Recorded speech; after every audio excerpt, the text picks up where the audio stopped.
We started the day in the hills of eastern Tennessee. It's a place I would love to spend more time next time we come through.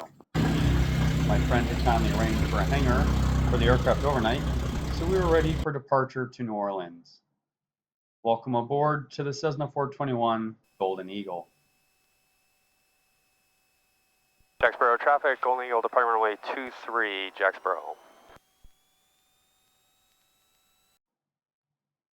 Jacksboro, Tennessee sits on the east side, or lee side, of an Appalachian ridge. During the initial climb out, we encountered some significant turbulence from the west winds flowing over that ridge and burbling like a mountain stream. The airplane can handle those bumps, but it calls for extra focus when it occurs so early after takeoff.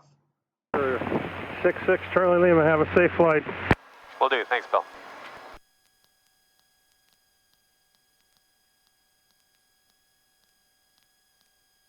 That was a fun visit to Bill and Lisa. Yeah, but it feels kind of rocky right now. Yeah, it's very bumpy right now. We're getting a lot of wind over those ridges. Trying to keep the climb going here. So it should be a little smoother when we're above the clouds a little. That's right, yep.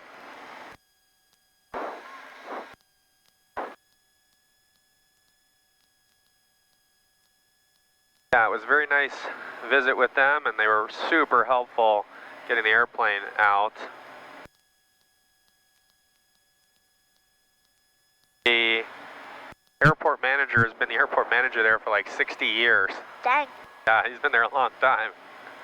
It was super helpful too.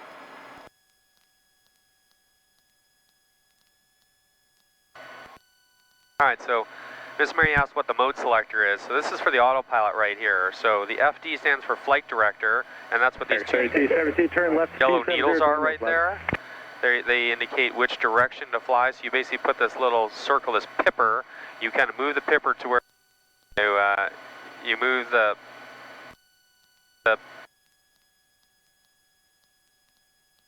nice view of the mountains below there.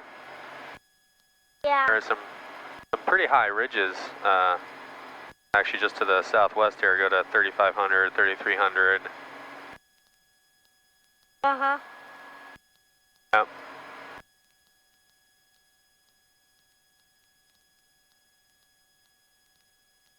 Towards this yellow bar down here, so the lateral navigation, and then we are in altitude hold mode right now, which is holding our altitude. All right, so this controls what the autopilot is doing. This is the on-off switch, which I had you turn on for me, right, once we got to level flight. But this is what actually controls what the autopilot is doing. Thank you. Oh, that makes more sense. Yep. But it's following the guidance on these instruments here. So that's what I'm looking at. It's also why I'm occasionally just putting my hands on the controls, just put my fingers lightly so I can figure out, I can feel what the autopilot is doing. So in case I don't like what the autopilot is doing, I can immediately hit this top red button here and disengage the autopilot and start flying the airplane. But I want to know what it's been trying to do. Like, has it been trying to turn when maybe it shouldn't have? Has it been trying to pull up to maintain altitude and we're at risk of a stall or a loss of control or something like that? So I'm just feeling the controls. 66 Charlie Lima traffic, 12 to 11 o'clock, about 3 miles, slowly moving to the east, type out the known as primary only. All right, we'll look where IMC right now, 6 Charlie Lima.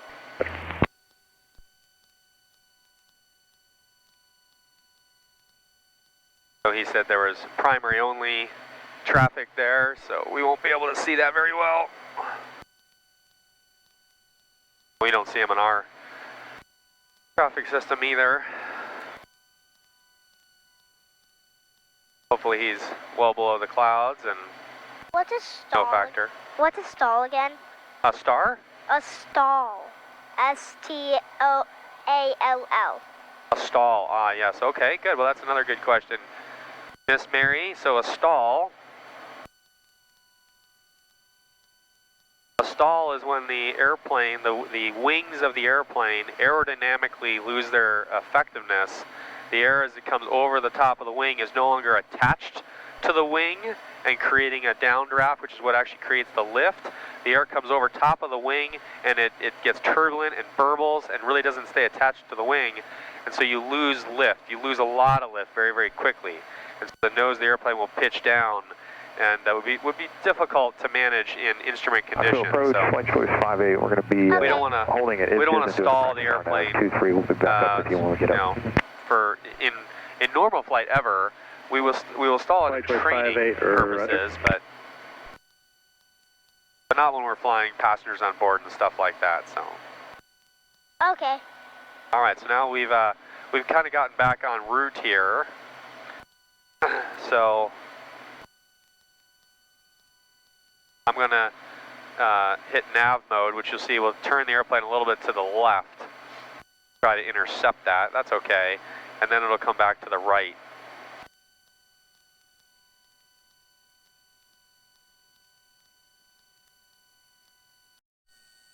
Descend and maintain 6,000, 6 Charlie Lima. Alright, so we'll come out of autopilot mode here, or correction, out of altitude hold mode. Now we're going to roll this wheel down. In fact, I'll let you do it a little bit. You want to try doing that? So it actually goes up, but it's nose down. Yeah, so do that a little bit more. Keep going, keep going. On. Right. Down. Perfect. That's going to have us going downhill. You can see we're coming down at 500 to 1,000 feet a minute. That gets us below some of the turbulence and gets us out of the ice a little bit.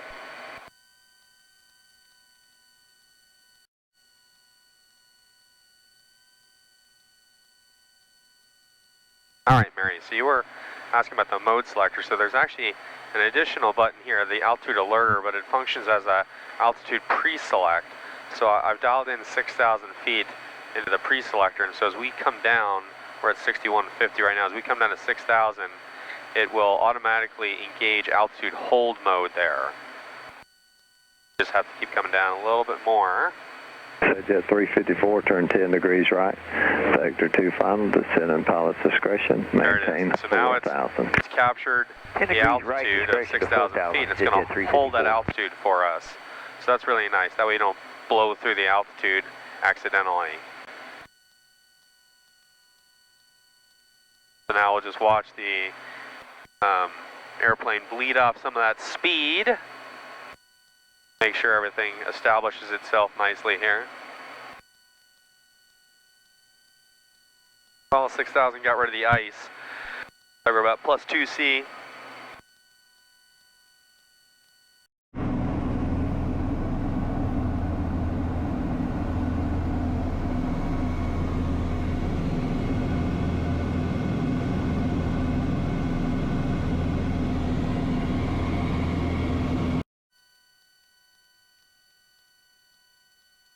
We're going to come down to 4,000 here. Admittedly, we don't fly these airplanes at these crazy low altitudes very much, but Over 5020, maintain. we're going to try to get below this turbulence for the family and try to get below low winds so we can actually make New Orleans here in a reasonable amount of time. This should have been a 3-hour flight, and it looks like it's going to take us close to 4, maybe even 4.5 hours, so got to get out of some of these winds. Right there at 6,000, I think we were showing about 110 knot ground speed. It was so low. So interestingly, Beth asked me, do the meteorologists know where the turbulence ends? And that's a reasonable question for a passenger, but maybe not a very reasonable question for the meteorologists. However, we have actually gotten some turbulence forecasts over the last few years here. The meteorology department's National Weather Service has done a good job of that with both icing forecasts, which I showed before, that I find very accurate, and turbulence forecasts, which I haven't had to use very much, often because we're flying at pretty high altitude. But down here low, interestingly, I just took a snapshot, I'll show on the screen, of 4,000 and 6,000. So at 6,000 feet, we're supposed to be really just about to get out of the turbulence. But at 4,000 feet, it shows that we're actually supposed to be out of it already. And we're not, and so we've got one sick passenger in the back right now, so we're trying to make a decision on whether just to climb back up and face the headwinds and possibly land short, and try to get some smooth air, or whether we can keep pressing on here at low altitude and hopefully get out of this turbulence. So we're going to keep going for a little bit, see if it gets better. Sir, 66 Charlie Lima, contact Birmingham approach on 125.45. Birmingham approach, 125.45, 6 Charlie Lima. Good day, Happy New Year. Well, I will show you Birmingham off our wing here. It looks like a pretty good sized city with a nice airport. I was over here one time when I was learning to get my multi-engine rating in a Piper Aztec when I was stationed with the Air Force at Maxwell Air Force Base. So I think I've been here once before. But gorgeous view. All right, we're trying something a little different here for food. Facility to get hot meals on the airplane. We don't have a good way to heat things. We don't have a microwave or using like the heaters that are in MRE style type food. So what we did was buy some backpacking meals and brought some hot water on board in a thermos. So you can microwave the hot water or use a tea kettle or something to get the hot water at home. Put that in the thermos. Then we pour about a half cup of that water into the food and we reheat it, rehydrate it and reheat it. So we'll see what the judgment is from Miss Mary here. She's got chicken and rice. They're pretty good, Mary? Oh, we got a thumbs up. And she's plowing into it. Yeah, she says she's starving. All right, well, my co-pilot finished her portion of the flight meal. Golf, contact on the center. So now the pilot gets to finish the rest of it. So here we got Mountain House chicken fried rice with eggs, green peas, onions, and carrots. See? Delicious. Delicious, that's right. Normally I would be like, ew, this is disgusting. But I'm so hungry. It tasted, well, to me it tasted like bad, but at the same time, I loved it. Because I was starving. New Orleans approach, Golden Eagle 66, Charlie Lima, 6000 with X-ray at Lakefront. Golden Eagle 66, Charlie Lima, New Orleans approach, roger. All right, I expect they'll let us down here pretty soon. We're coming up on the Monster intersection, which is west of Pass Christian. That's where we vacationed a couple years ago. And then just listen to the ATIS, got X-ray, sounds like they're landing to the west. We may get a straight in approach landing to the west. We'll see. Maybe Meredith. I may have stepped on you, 66 Charlie Lima, field in sight. Golden Eagle 6, Charlie Lima, clear visual approach, me 36 left to contact Lakefront Tower 118.95, take care. Cleared for the visual approach, contact the tower 118.905, 6 Charlie Lima. Helicopter 5, Charlie Hotel, traffic factor. Lakefront Tower, Golden Eagle 66 Charlie Lima on the visual for 27. Golden Eagle 66 Charlie Lima, Lakefront Tower, runway 36 left, clear Lima 2807. Roger, so changing to right base for 36 left, 66 Charlie Lima.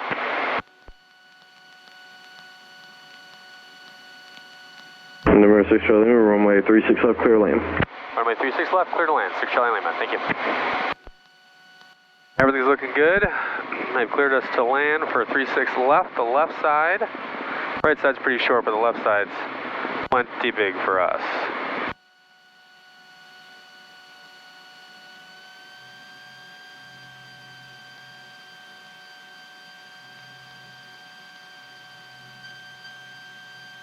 All right, got full flaps.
ground, Golden Eagle 66 Charlie Lima, 36 left at Juliet, taxi, first flight. Golden Eagle 66 Charlie Lima, Lakefront ground, taxi to flight line first via Bravo, Golf, Foxtrot, cross 27 at Bravo. Bravo, Golf, Foxtrot, cross 27 at Bravo, 6 Charlie Lima. Flight from ground, Scott 93 Juliet Alpha, West Guard with information, X-ray, ready for taxi.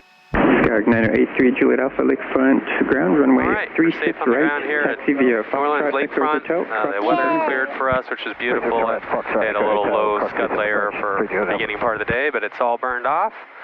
Waiting for a beautiful sightseeing flight over New Orleans. Yay! Got to fly with my favorite co-pilot. And we're at sea level. We're at 0,000 feet. We're really low here in New Orleans. We're gonna go to the first flight FBO, and we got a car there waiting for us. Yay!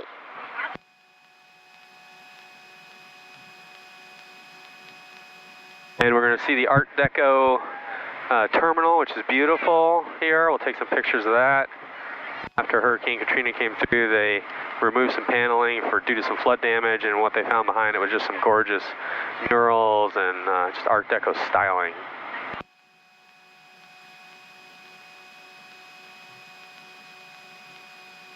You think it's that good? Yeah, and you got your wish. Yeah, I did get my worst, didn't I? Let's look at that, New Orleans Airport, cast into the stones there. Yeah, that's crazy. Like they did it looks like they tried to do it old-fashioned, Yep. but still like modern building. They did the carving like old-fashioned, but Yep, like they sure did. still modern building.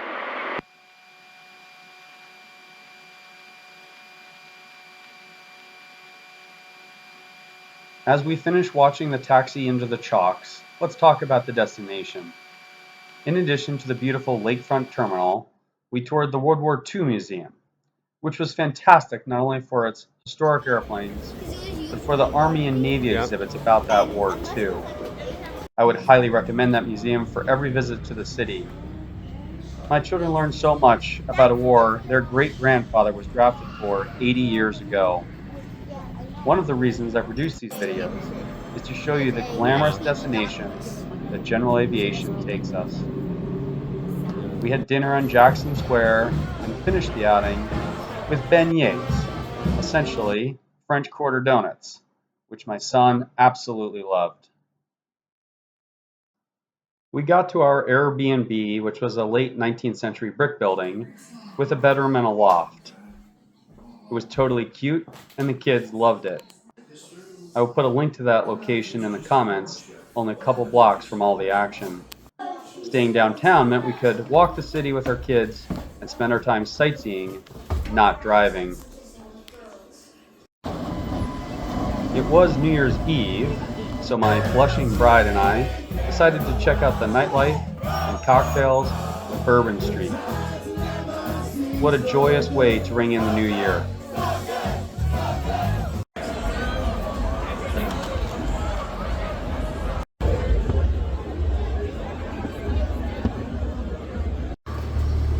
The next morning we arose and walked the now quiet streets of New Orleans on New Year's Day.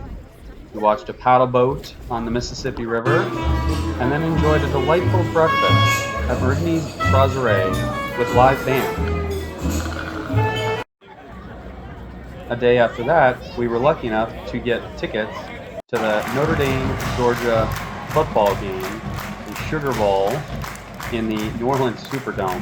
What a treat for the kids and I to watch Notre Dame win.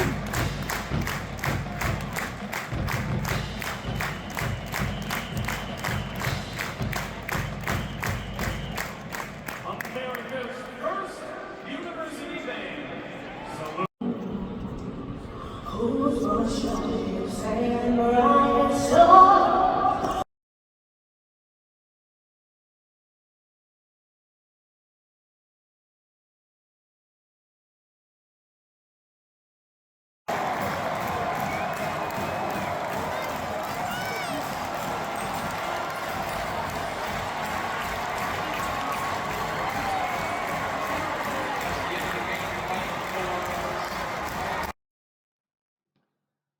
We did one more flight back to Colorado the next day that I did not film.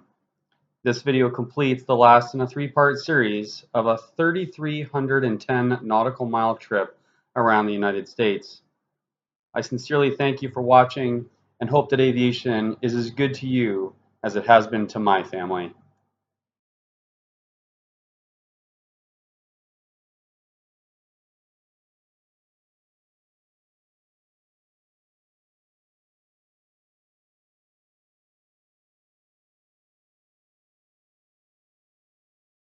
Why don't you like to fly long distances like Daddy does?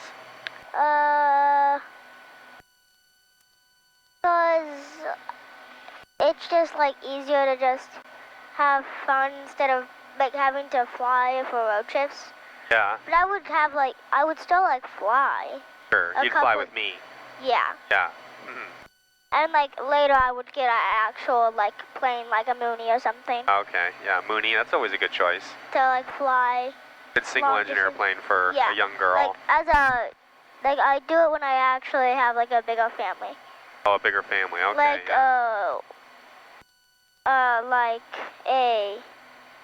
Like if I were like when I'm married and I have like a kid. Yeah. Then I would have like a plane to fly us. Yeah. That'd be nice. I can't wait. I'll definitely teach you to fly. I'll be your flight instructor. Yeah. Now wait, my dad taught me to fly.